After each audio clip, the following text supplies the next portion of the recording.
제가 지난 2022년 5월에 아프리카 케냐에 다녀온 적이 있습니다. 저희 교회에서 함께 세운 키리마이투네 대적교회 봉헌 예배를 위해서 갔다 왔었는데요. 그 봉헌 예배를 은혜롭게 잘 마치고 봉헌 예배도 저에게는 나름대로 굉장히 의미 있고 또 인상 깊은 예배였지만 또 한 가지 케냐를 다녀오면서 제 마음에 깊이 남아 있었던 것은 그 케냐 마사이마라라고 하는 국립공원 그것을 다녀온 일이었습니다. 케냐에서는 마사이마라 이렇게 부르고 탄자니아 쪽에서는 세렝게티라고 하는 그 국립공원 초원인데요. 자, 이곳에 가서 직접 제가 이제 말로만 듣던 사파리 투어를 지프차를 타고 이제 초원을 달리면서 관람을 했는데 동물원에서만 보았던 그 동물들이 실제로 그렇게 야생에서 뛰어다니는 것을 보면서 참 신기했습니다. 하늘은 파랗고 보다시피 들판은 아주 초록초록 그리고 마음까지도 상쾌해지고 그 끝없이 펼쳐지는 초원 위에서 곳곳에 가다 보면 목이 긴 기린이 느릿느릿 걸어다니고 또 코끼리가 또 한 가족이 되어서 이렇게 몰려다니는 모습들을 봅니다. 또 사냥들은 서로 힘겨루기 자랑을 하면서 뿔로 서로 들이받고 싸우는 모습들도 종종 보았고요. 하이에나 또 하마 이런 것들도 곳곳에 있었습니다. 근데 가장 제 마음속에 인상적이었던 것은 사자를 보는 거였어요. 사자를 딱 보았을 때 가이드가 이런 얘기를 합니다. 오늘은 참 운이 좋다고요. 왜냐하면 사자도 좀처럼 보기 어렵다고 말합니다.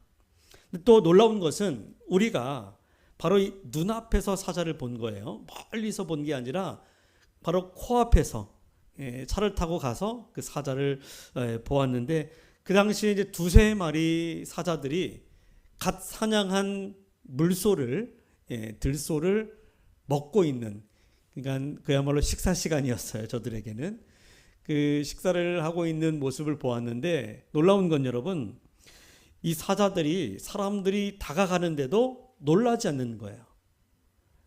웬만한 짐승들은 근처에만 가도 후다닥 도망가기 바쁜데 이 사자들은 사람들이 그때 이제 저희가 제일 먼저 이 사자를 발견을 했어요. 그랬더니 이 이제 집차들이 서로 연락이 돼가지고 사파리 투어에 참여하는 다른 팀들도 이걸 보기 위해서 막 몰려드는 거예요. 사방에서. 그런데도 이 사자들이 꿈쩍하지 않고 아주 태연하게 여유 있게 식사를 하는 겁니다. 저는 그 모습을 보면서 저게 바로 왕의 위엄이구나. 왕의 모습이구나. 그렇죠. 여러분, 사자는 밀림의 왕이잖아요. 동물의 왕이라고 합니다.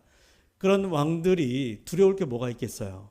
그러니 누가 와도 전혀 구애받지 않고 아주 여유롭게 식사를 하고 또 배가 부르면 옆에 이렇게 너부러져서 자고 다시 일어나서 또 먹는 그런 모습을 보았습니다. 자, 그런 사자의 모습을 보면서 가이드가 이런 이야기를 한 것이 제 마음에 깊이 남았는데요. 이런 얘기를 합니다. 사자는 아무리 배가 고파도 썩은 고기를 먹지 않습니다. 아무리 배가 고파도 다른 동물들이 먹다가 남긴 음식을 먹지 않는다고요. 사자는 반드시 자기가 직접 사냥하여 잡은 신선한 고기만 먹습니다. 이런 말을 들었어요. 저는 그 이야기를 들으면서 문득 이런 말이 생각이 들었습니다. 그래서 사자가 왕이구나. 왕은 아무거나 먹지 않는다. 그것이 왕의 품격이다. 자, 사자는 배가 고파도 썩은 고기를 먹지 않습니다. 왜냐하면 그것은 왕의 위엄을 스스로 버리는 일이기 때문이죠. 그리고 그 모습을 바라보면서 저에겐 이런 생각이 다시 한번 들었습니다. 우리 그리스도인들도 이와 같아야 되지 않겠는가. 여러분, 우리는 세상 가운데 보냄을 받고 부름을 받은 하나님의 자녀요, 왕의 자녀입니다. 베드로전서 2장 9절에서 이렇게 선포하지요. 너희는 택하신 족속이요 왕 같은 제사장들이요 거룩한 나라요 그의 소유가 된 백성이다. 자, 한번 따라해 보실까요? 나는 왕이다. 하나님이 여러분들을 그렇게 왕의 자손으로 부르셨습니다. 그러므로 우리는 왕 같은 제사장들이에요. 자, 그런데 우리가 세상에 부패한 것들, 거짓과 불의에 물든 것들, 죄의 냄새가 나는 것들을 아무렇지도 않게 받아들이고 살아간다면 그건 사자의 위엄을 버리고 썩은 고기에 마음을 두고 또 그것을 먹는 것과 다르지 않은 것입니다. 너무 배가 고프니까, 너무 힘이 드니까, 아니면 뭐 이렇게 사는 게 편하니까, 남들도 다 그렇게 하니까 먹고 마신다면, 세상과 타협하며 살아간다면 그건 더 이상 그리스도인의 품격을 지키는 신앙이 아닌 거죠. 왕의 자녀이기를 거부하는 신앙입니다. 자, 오늘 우리가 읽은 본문, 이 고린도전서 8장이 바로 그 이야기를 하고 있는 것인데요. 그 당시 고린도 교회 안에서는 우상의 제물을 먹는 문제가 대두되면서 교회 안에 분쟁이 일어나기 시작해요. 우상의 제물이라고 하는 것은 우상을 섬기는 일에, 우상에게 제사 드리는 일에 쓰여졌던 음식들을 말합니다. 특히 고기 같은 것들. 고린도는 여러 우상들이 있는 도시였습니다. 그러다 보니 곳곳에 우상을 섬기는 신전들이 굉장히 많았고, 그곳에서 우상들에게 제사를 드릴 때마다 쓰여지는 그 제사 음식들이 넘쳐난 거예요. 한번 제사를 드리고 나면 굉장히 많은 음식들이 쏟아져 나오게 되는데, 그걸 다 소화할 수 없게 되자 시장으로 그것들이 팔려가게 됩니다. 그리고는 시장에서 사람들에게 싸게 이제 팔리는 거죠. 그러다 보니 여러 사람들이, 그 도시에 살고 있는 사람들이 시장에 가서 고기를 사는데 때로는 우상의 제물을 사게 되는 거예요. 어떤 경우에는 그리스도인들도 그 고기를 사다가 먹는 일이 벌어지게 된 겁니다. 자, 그러면서 하는 말이, 그게 우상의 제물이라고 하는 것을 알면서도 그리스도인들조차 그것을 사 먹게 되면서 어떤 사람들은 이런 말을 합니다. 우상은 아무것도 아니니까 먹어도 괜찮다 하면서 자유롭게 먹는 사람들이 있는 거예요. 그런데 반면에 그런 모습들을 보면서 마음에 걸리는 사람들이 있는 거죠. 아니, 저거는 우상에게 바쳐진 제물인데 저걸 우리가 먹어도 될까? 그러면서 먹으면 안 된다라고 생각하고 그걸 거절하는 사람들 있는 것이죠. 결국 교회 안에 두 부류가 생겼습니다. 어떤 부류입니까? 신앙적 자유를 외치면서 먹어도 된다 하는 사람들과 신앙의 양심을 주장하면서 먹으면 안 된다라고 하는 파, 이 두 파가 나뉘어지게 된 거예요. 고기를 앞에 놓고 먹어도 된다, 먹으면 안 된다, 서로 싸우는 겁니다. 신앙의 자유를 이야기하는 사람들은, 먹어도 된다는 사람들은 보란 듯이 모여서 고기를 맛있게 먹고, 그러면 안 된다 여기는 사람들은 먹는 사람들 옆에서 손가락질하며 비난하기 시작하는 거죠. 아마 제가 여기서 여러분 고기를 먹어야 됩니까 말아야 됩니까 물어본다면 아마 둘로 나눌지도 모르겠어요. 자, 그런데 여러분, 이건 단순히 음식을 먹는 문제가 아니라 신앙의 태도의 문제가 되고, 또 신앙 공동체를 위협하는, 교회가 분쟁으로 인해서 갈라지게 될 위험에 처하게 된 거죠. 자, 여러분, 요즘 우리가 사는 세상은 자유를 이야기합니다. 우리 또한 자유민주국가에 살고 있기 때문에 자유를 소중하게 여기죠. 먹는 대로 먹고 싶은 대로 먹고 또 하고 싶은 대로 하면서 사는 것이 때로는 우리들에게 낭만처럼 보이기도 하고 멋있는 삶이라고 생각됩니다. 개성 있는 삶, 자기가 원하는 거, 세상에 구애받지 않고 사람들 눈치 보지 않고 내가 원하고 내가 좋아하는 일 하면서 지내는 걸, 이것을 낭만과 멋이라고 생각하면서 살아가는 사람들이 많죠. 그러나 여러분, 그것은 무엇이든 닥치는 대로 먹어치우는 하이에나의 삶이지 이건 사자의 삶이라고 볼 수 없어요. 하나님의 사람은 세상이 아무리 괜찮다 해도 하나님과 사람 앞에서 이건 아닙니다, 이건 썩은 고기라고 말할 수 있는 믿음의 용기가 있으셔야 돼요. 여러분, 사자는 썩은 고기를 먹지 않습니다. 우리도 마찬가지입니다. 하나님이 기뻐하지 않는 죄의 냄새가 진동하는 세상의 죄악들, 썩어 있는 가치, 타협하는 신앙, 그 어떤 것도 우리 영혼의 식탁 위에 올려놓아서는 안 되죠. 세상의 썩은 고기를 버리고 우리는 생명의 떡이신 예수 그리스도로 배부른 신앙인, 그런 성도의 삶이 되어야 할 줄로 믿습니다. 그런 그리스도인의 삶을 위해서 우리가 해야 될 것, 우리가 지켜야 될 것, 우리는 어떤 신앙인이 되어야 할까요? 첫 번째, 거룩한 정체성을 지켜야 합니다.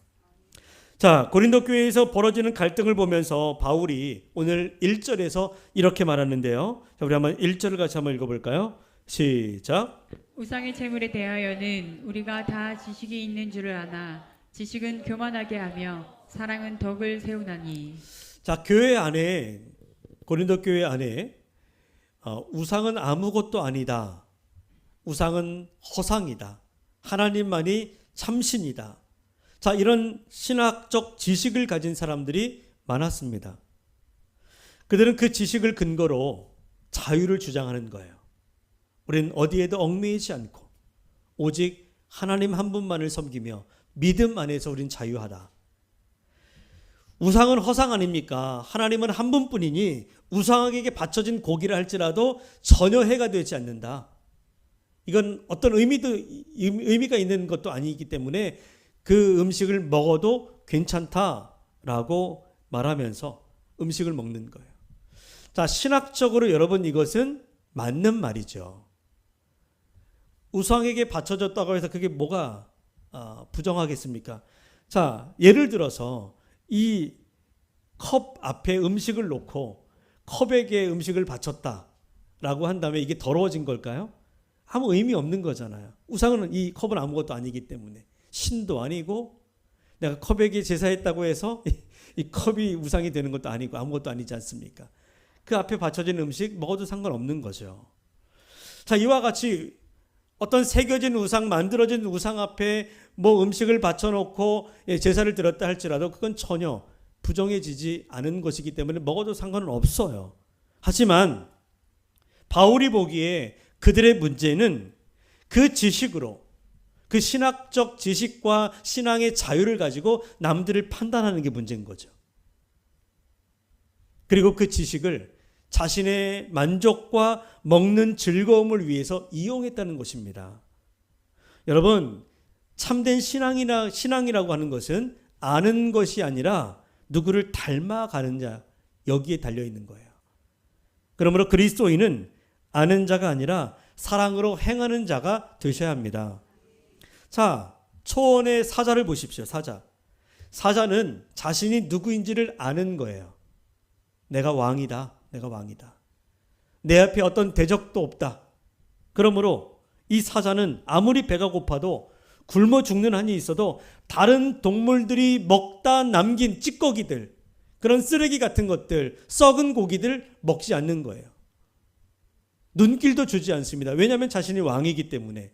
그 하찮은 것들이 먹은 것들을 어떻게 먹을 수 있겠느냐는 거죠. 이 밀림의 왕으로서의 사자의 품격은 무엇을 먹느냐에서 드러났습니다.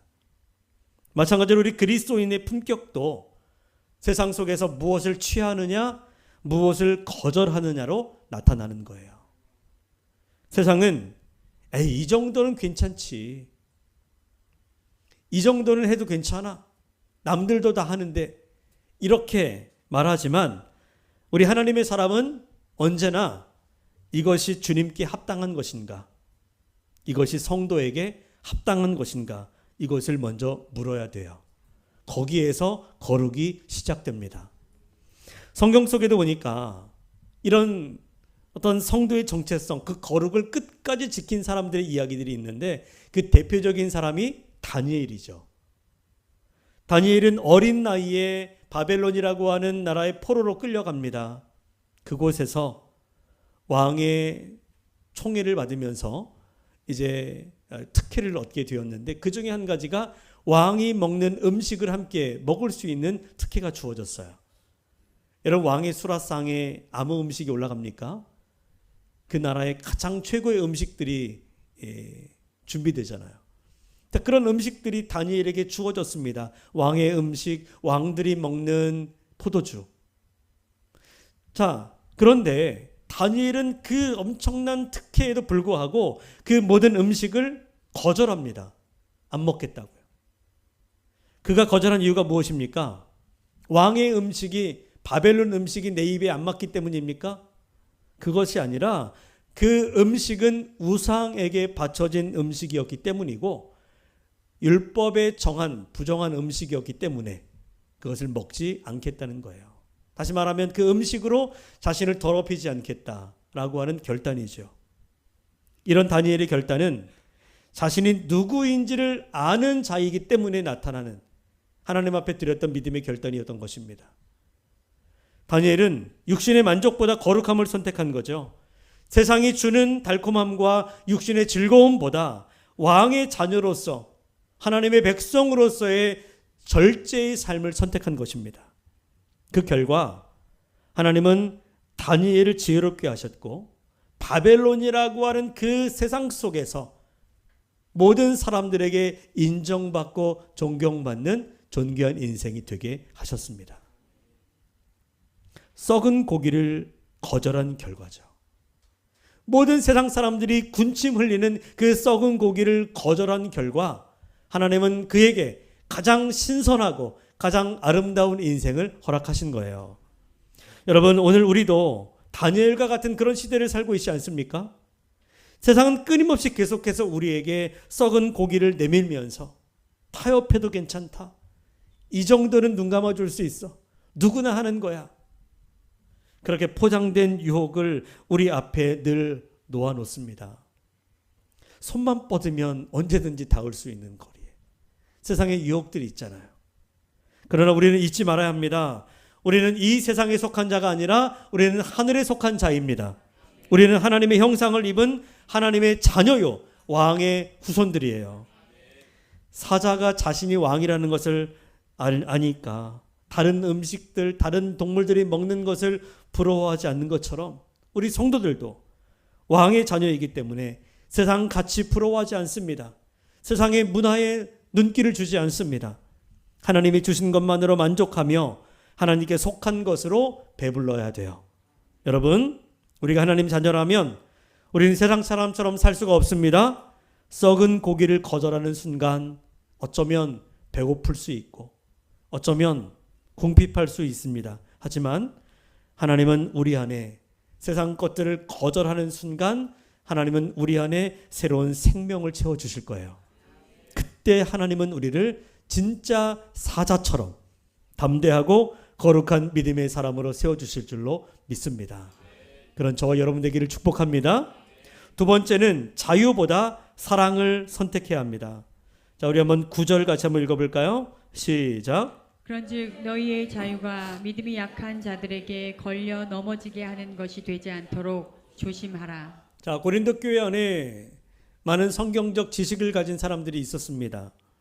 그래서 그들은 우상은 아무것도 아니라는 사실을 알고 세상의 신은 오직 하나님 한 분뿐임을 고백하면서 그렇게 자유를 선포하고, 그런데 그 자유함이 우상에게 바쳐진 고기를 먹어도 된다 안 된다 그러면서 자신을 합리화하고 다른 형제의 신앙을 평가하고 판단하는 이제 그런 교만으로 작용하게 된 겁니다.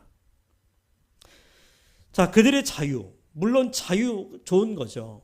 그리고 우리는 언제든지 주님 안에서 자유해야 합니다. 진리가 너희를 자유케 하리라. 그러니까 주님 안에 있는 저와 여러분들은 자유한 거예요. 주님 우리를 자유케 하셨기 때문에.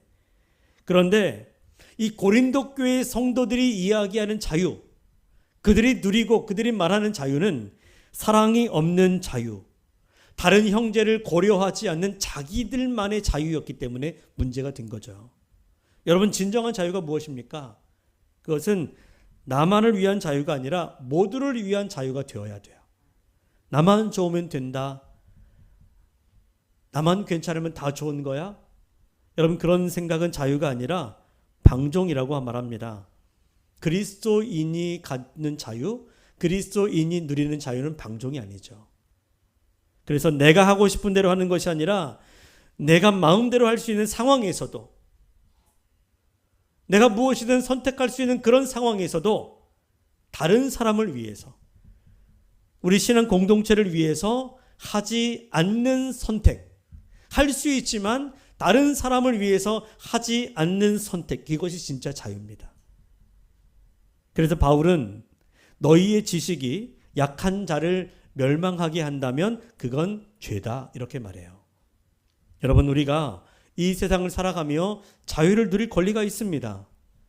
우리나라가 자유민주국가이기 때문이죠. 그러나 그 자유가 다른 사람에게 피해를 주고 형제를 실족시키게 된다면 그건 하나님 앞에서 죄 짓는 거예요. 그래서 때로 우리는 내가 옳다고 하는 그 행동이 다른 사람에게 상처가 되고 시험이 될 수 있다는 사실을 인정하셔야 합니다. 그래서 늘 조심해야 돼요. 그렇게 된다면 자유의 이름으로 죄를 짓는 것이기 때문에. 여러분, 13절에서 바울은 이렇게 말합니다.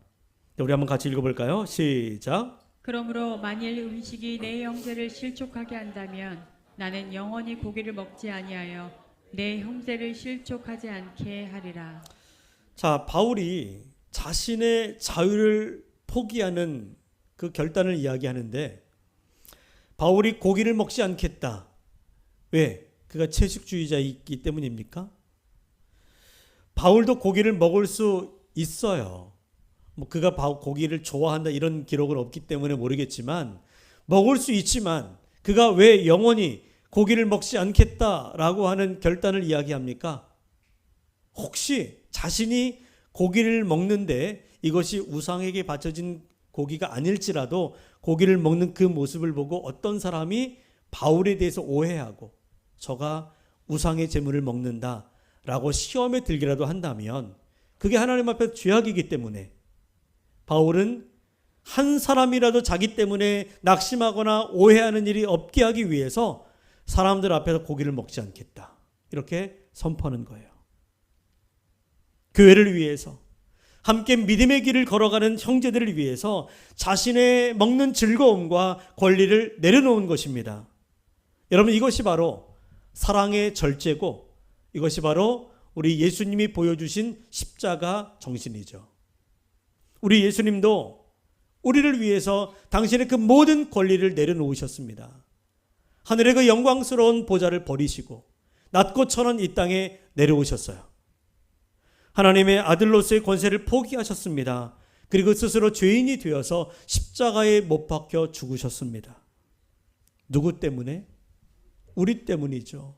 무엇 때문에 죽으셨습니까? 우리를 사랑하시기 때문이죠. 그래서 바울은 자신의 신앙의 모든 기준, 그의 신학을 보게 되면 그가 이야기하는 곳곳에 믿음을 강조하지만 결국에는 사랑을 이야기하죠. 우리 성도들의 모든 신앙의 기준은 자유가 아니라 사랑이라고 말합니다. 이 정도는 괜찮지가 아니라 이 행동이 형제에게 유익할까? 이런 행동이 과연 하나님에게 영광이 될까? 그것을 먼저 생각했습니다. 초원의 사자에게는 먹을 자유가 있어요. 무엇이든지. 왜냐하면 왕이기 때문에. 초원에 있는 모든 짐승들, 동물들이 다 사자의 밥이에요. 뭐든지 먹을 수 있습니다. 하지만 사자는 아무거나 먹지 않습니다. 먹을 자유가 있지만 품격을 위해서 절제를 선택해요. 저는 우리 그리스도인의 자유도 마찬가지가 되어야 한다고 생각합니다. 먼저는 자유라는 이름으로 다른 사람의 자유를 침해해서도 안 되고, 자유의 이름으로 하나님의 뜻을 저버리는 일을 해서는 절대로 안 됩니다.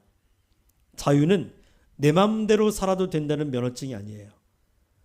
진짜 자유의 사람은 이런 거예요. 진짜 자유의 사람은 자기 뜻대로 할 수 있고 제멋대로 살 수도 있지만 사랑 때문에 때로는 멈출 줄 알고 사랑 때문에 희생할 줄 아는 사람이 진짜 강한 사람이고 진짜 자유의 사람인 거죠. 바울이 그랬잖아요. 바울이. 그는 로마의 시민권자입니다. 그 당시에 최고의 신분이에요. 무엇이든 할 수 있는 자유가 있고 어디든 갈 수 있는 권리가 있습니다. 그럼에도 불구하고 바울은 주님을 사랑하기 때문에 자신의 모든 자유, 그 모든 것들을 내려놓고 주님이 기뻐하시는 일을 선택합니다. 어디든 갈 수 있지만 성령이 이끄시는 그 길만 걸어갔어요. 그는 자신이 옳다고 주장할 수 있었지만 형제를 살리는 일을 선택합니다.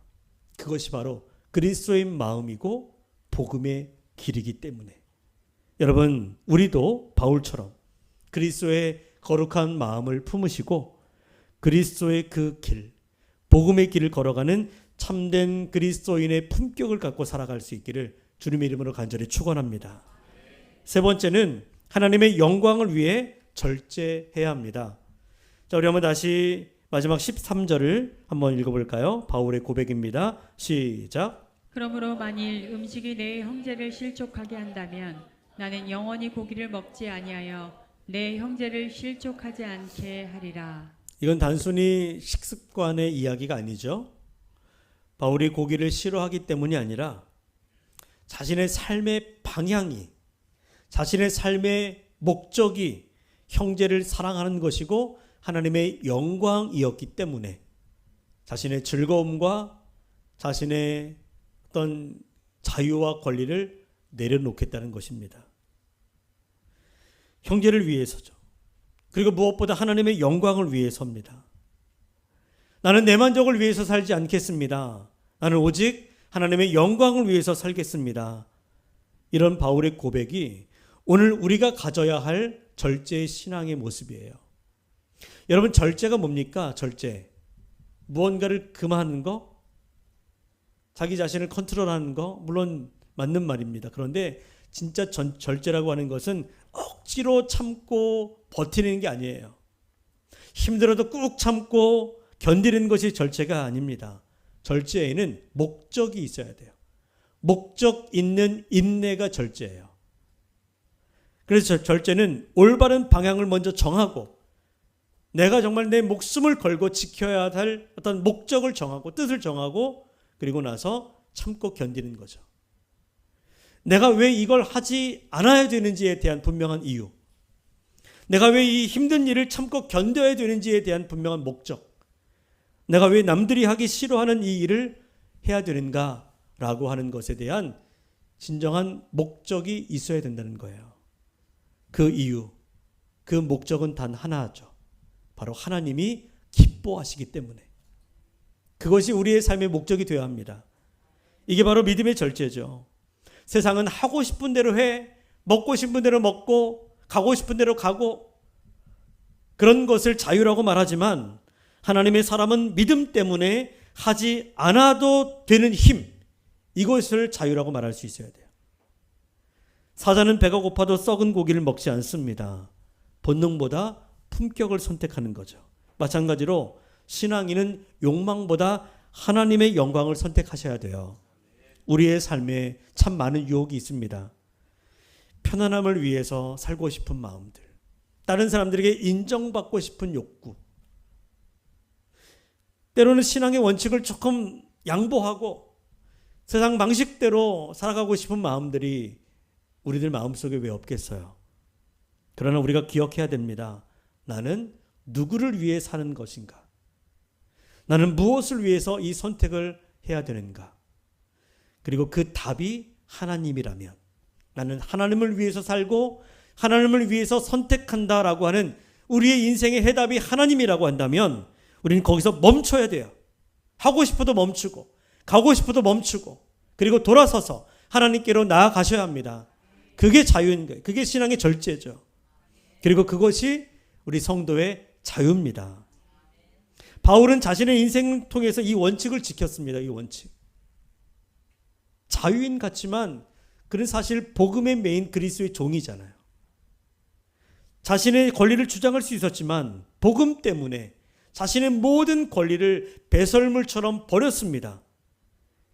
자신이 누릴 수 있는 자유보다 형제의 유익과 하나님의 영광을 더 소중히 여겼습니다. 이것이 바울을 위대한 사도가 되게 했던 힘이었어요. 여러분, 왜 우리가 절제해야 되고 왜 우리가 하나님 앞에서 바른 믿음의 결단을 가지고 살아가야 될까? 그 이유는 단 하나입니다. 하나님의 영광을 위해서죠. 내가 내 기쁨, 내 만족, 내 유익을 내려놓으면 그만큼 손해보고 그만큼 잃게 된다고 생각하지만 여러분 천만에요. 절제는 손해가 아니라 영광으로 향하는 길이에요. 그리고 분명한 것은 내가 멈출 때 하나님이 일하십니다. 내가 비워낼 때 하나님이 채워주시고 내가 포기할 때 하나님께서 영광 받으십니다. 그러므로 우리는 언제나 이렇게 고백해야 돼요.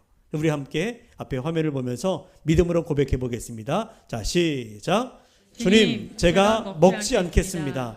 주님, 제가 하지 않겠습니다. 주님, 제가 잠시 멈추겠습니다. 이 모든 것은 오직 주님의 영광을 위함입니다. 여러분, 사자는 썩은 고기를 먹지 않습니다. 사자는 육신의 배고픔보다 동물의 왕으로서의 품격을 지키고자 살았어요. 그처럼 하나님의 사람에게는 세상의 유혹보다 더 귀한 것이 있잖아요. 그것은 바로 거룩한 성도의 정체성, 그리고 사랑의 절제, 그리고 무엇보다 하나님의 영광입니다. 우리가 이 세상을 살다 보면 때로 우리 눈앞에 세상의 이익들이 달콤해 보이고 모두가 다 그렇게 사니까 나도 괜찮지 않겠어? 하는 마음이 들 때가 있죠. 내가 지금까지 열심히 잘 살았고 잘 믿었고 열심히 했으니 뭐 이 정도쯤은 하나님도 눈 감아주지 않을까. 그러나 여러분, 하나님은 우리에게 이렇게 말씀하십니다. 너는 내 자녀다. 너는 하나님의 사람이야. 아무거나 먹지 마라. 아무거나 하지 마라. 여러분, 우리는 세상의 하이에나가 아니라 유다의 사자이신 예수 그리스도를 따르는 그리스도인입니다. 예수님께서도 자신을 위해 살지 않으시고 오직 아버지 그분의 뜻과 그분의 영광을 위해서 살았습니다. 그러므로 우리도 예수님처럼 살았으면 좋겠어요. 먹을 수 있지만 먹지 않고, 가질 수 있지만 포기하고, 할 수 있지만 멈출 줄 아는 사람이 되셔야 합니다. 그런 사람이 진짜 멋진 신앙인이죠. 세상은 썩은 고기를 먹으며 또 우리에게도 그걸 함께 먹자고 요구하지만 우리는 영원히 썩지 않을 양식이 있잖아요. 생명의 떡이 되시는 예수 그리스도, 그분 한 분으로 충분합니다. 생명의 떡이 되시는 예수 그리스도, 그분으로 배불리 먹고 마시며 살아가는 그리스도인들이 되셔야 합니다. 오직 그분의 품격과 오직 그분의 절제와 그리고 그분의 사랑을 닮아서 이 땅에서도 하늘에 속한 왕의 자녀답게 참된 그리스도인으로 살아가는 저와 여러분 될 수 있기를 주님의 이름으로 간절히 축원합니다.